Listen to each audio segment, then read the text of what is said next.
भक्तों हर हर महादेव। आइए रामायण पाठ्यक्रम में रामायण की चौपाइयों गायन करें, उनका भावार्थ समझें। पिछले भाग में हमने गाया कि प्रभु श्री रामचंद्र जी भरत से कहते हैं कि जो तुम्हारे मन में हो वह कहो, मैं वही कहूँगा। हालांकि मुझे धर्म के पालन में असमंजस है। जिस धर्म के पालन हेतु सत्य के पालन पिताजी परलोक सुधार गए, लेकिन फिर भी तुम जो कहोगे मैं वही करूँगा। प्रभु श्री रामचंद्र जी के इस वचन सुनकर जो नगरवासी चित्रकूट आए थे वह सुखी हो गए कि प्रभु श्री रामचंद्र जी भरत से मांगने के लिए कह रहे हैं। अब भरत वही कहेंगे कि प्रभु श्री रामचंद्र जी अयोध्यापुरी लौट जाएं। आइए आगे क्रम में भरत जी क्या कहते हैं प्रभु से, उस प्रसंग का हम गायन करेंगे, चौपाइयों गायन करेंगे, उनका भावार्थ समझेंगे। कथा अच्छी लगे तो यूट्यूब चैनल सब्सक्राइब जरूर करें, शेयर करें। आइए शुरू करते हैं। सुरगण सहित सभय सुराजू सोचहि चाहत होने काजू बनत उपाय करत कछु नाही राम शरण सबगे मन माही। देवगण जब प्रभु श्री रामचंद्र जी के इस प्रकार की बात को सुने कि प्रभु श्री रामचंद्र जी भरत से कह रहे हैं कि तुम जैसा कहो वैसा मैं करूं, तो यह बात सुनकर जो देवतागण थे वह दुखी हो गए और उन्होंने सोचा कि अब जो बना बनाया काज है वह बिगड़ जाएगा और दूसरा कोई उपाय उन लोगों को दिखा नहीं। तब वह मन ही मन प्रभु श्री रामचंद्र जी से उनके शरण में चले गए। बहुरी विचारी परस्पर कहीं रघुपति भगति बस अहि सुनि करी अम्बरीश सुधि करी अम्बरीश दुर्वासा बेसुर सुरपति निपट निराशा।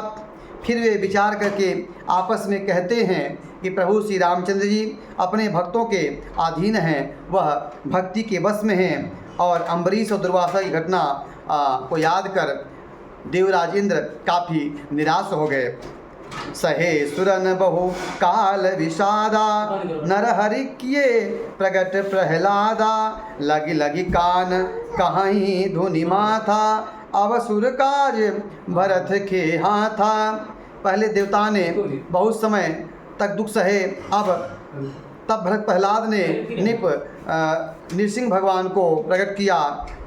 सब देवता परस्पर कानों में लगकर कहने लगे और सिर धुनकर कहते हैं कि अब इस बार हम लोगों का जो काम है वह भरत जी के हाथ में है। भरत जी चाहेंगे तो ही हम लोगों का उपकार हो जाएगा। आन उपायन देखिए देवा मानत राम सुसेवक सेवा सिय सब सपेम सुमिरहु सब भरतहि निज गुणशील राम बस करतहि। तब वह आपस में चर्चा करते हैं कि हे देवताओं, और कोई उपाय दिखाई नहीं देता है। श्री रामचंद्र जी अपने भक्तों के सेवकों के अधीन होते हैं, अतएव अपने गुण और शील से श्री रामचंद्र जी को बस करने वाले भरत जी का ही सब लोग अपने अपने हृदय में प्रेम सहित स्मरण करिए।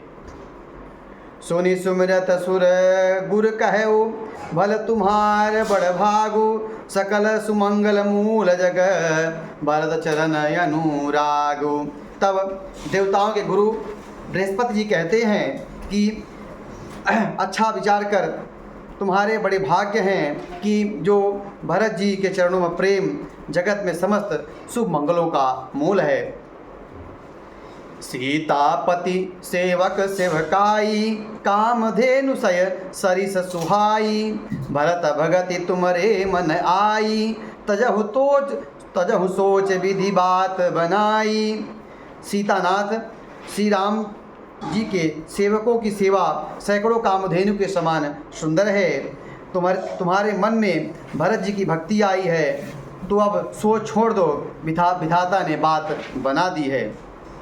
देखु देवपति भरत प्रभाऊ सहज सुभाय विबस रघुराऊ मन थिर करहूँ देव डरु नाही भरत ही जान राम परिछाही।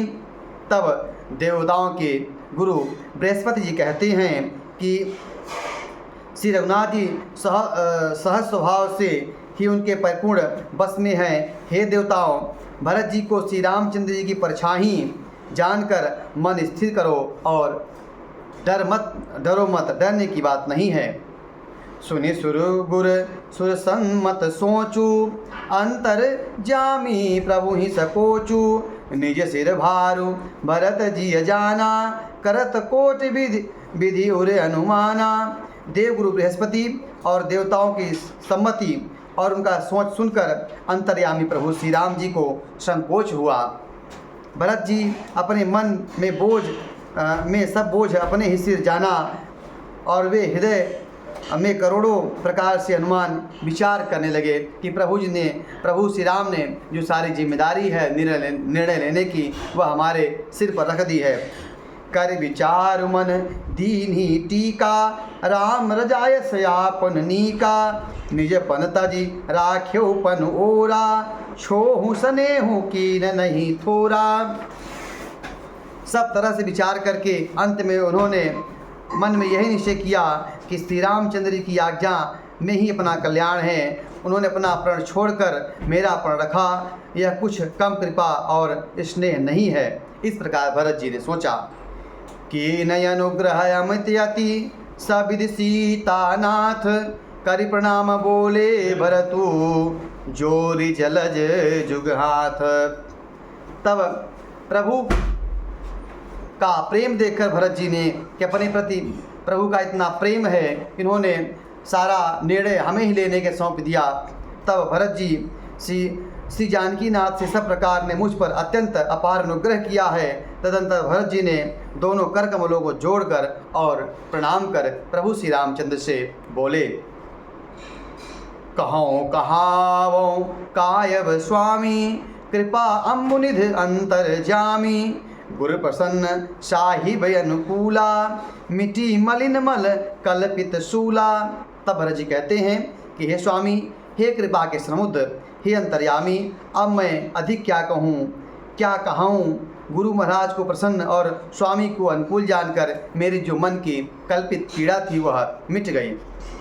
आप डर डरेऊ न सोच समूले, रवि न दोषु देव दिश भूले। मोर भागु माति कुटिलाई, विधि गति विषम काल कठिनाई। मैं मिथ्या डर से ही डर गया था, मेरे सोच की जड़ ही नहीं थी। दिशा भूल जाने पर मैं, हे देव, सूर्य का दोष नहीं है। मेरा दुर्भाग्य माता की कुटिलता, विधाता की टेढ़ी चाल और काल की कठिनता। पाँव रोप सब मिल मोहि घाला, प्रणत पाल पनयापन पाला। यह नई रीतिन राउरी होई, लो कहूँ वेद विदित नहीं गोई। इन सब ने मिलकर पैर रोप कर मुझे नष्ट कर दिया था, परंतु शरणागत के रक्षक आपने अपना शरणागत जानकर मुझे बचा लिया, मेरी रक्षा की। यह आपकी कोई नीति नहीं है, जैसा वेदों में गाया गया है आपके लिए आपने वैसा ही किया है। जगवन भल एक गोसाई, कहिए होई भलु कालु भलाई। देव देव तरु सरिस सुभाऊ, सन्मुख विमुख न काहुरी काऊ। सारा जगत बुरा करने वाला हो, किंतु हे स्वामी, आप केवल आप ही अनुकूल हो जाएं तो फिर क्या कहिए, भला किसकी भलाई से भला हो सकता है। हे देव, आपका स्वभाव कल्प वृक्ष के समान, वह न किसी के सन्मुख अनुकूल है और न किसी के प्रतिकूल है। जाय निकट पहचान तरु, छाह समनि सब सोचू। मांग तभी मत पाव जग, राव रंकु भल पहुँच। उस कल्प वृक्ष को पहचान कर जो उसके पास जाए और तो उसकी छाया ही सारी चिंताओं का नाश करने वाली होती है। राजा रंक भले बुरे जगत में सभी उससे मांगने ते ही मनचाही वस्तु पा जाते हैं। जो कल्प वृक्ष से जैसा मांगते हैं वह वैसा पा जाते हैं। लखि सब विधि गुर स्वामी सनेहू, मेटे क्षोभ नहीं मन संदेहू। अब करुणा कर कीजिए सोई, जनहित प्रभु चित क्षोभ न होई। तब आगे भरत जी ने कहा, गुरु और स्वामी सबका स्नेह देखकर मेरा जो मन का क्षोभ था, जो मन में दुख था, वह मिट गया। मन में कुछ भी संदेह नहीं रह गया। हे दया की खान, आप वही कीजिए जिससे दास के लिए प्रभु के चित्त में किसी प्रकार का क्षोभ न हो। जो सेवक साहिब ही सकोची, निज हित चही तासुमति पोची। सेवक हित साहिब सेवकाई, करे सकल शुभ लोभ विहाई। तब भरत जी कहते हैं, जो सेवक स्वामी को संकोच में डाल दे, वह अपना भला चाहता है, उसकी बुद्धि नीच है। सेवक का हित इसी में है कि वह समस्त सुखों और लोभों को छोड़कर स्वामी की सेवा करे। स्वार्थनाथ फिरे सब ही का, किए रजाई कोटि विधिनी का। यह स्वार्थ परमार्थ स्वारु, सकल सुकृत फल सुगति श्रृंगारु। हे नाथ, आपके लौटने में सभी का स्वार्थ है और आपकी आज्ञा पालन करने में करोड़ों प्रकार से कल्याण है। यही स्वार्थ और परमार्थ सार का निचोड़ है, समस्त पुण्यों का फल और संपूर्ण सुख का श्रृंगार है। देव एक बिनती सुनि मोरी, उचित हो तस करब निहोरी। तिलक समाजु साज सब आना, करिए सुफल प्रभु जो प्रभु मनु माना।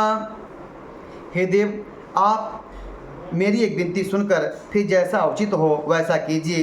राज तिलक का सब सामग्री से जाकर लाई गई है, जो प्रभु का मन हो तो उसे सफल कीजिए। सानुज पतिय मोहि बन, कीजी सब ही सनाथ। नतर फेर आहि बंधु दो, नाथ चलो मैं साथ।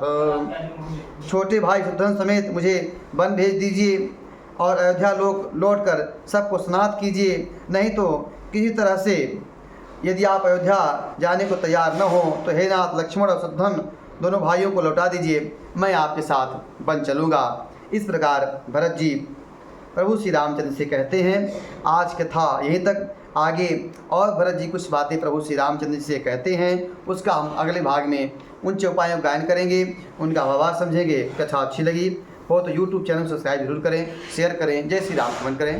हर हर महादेव।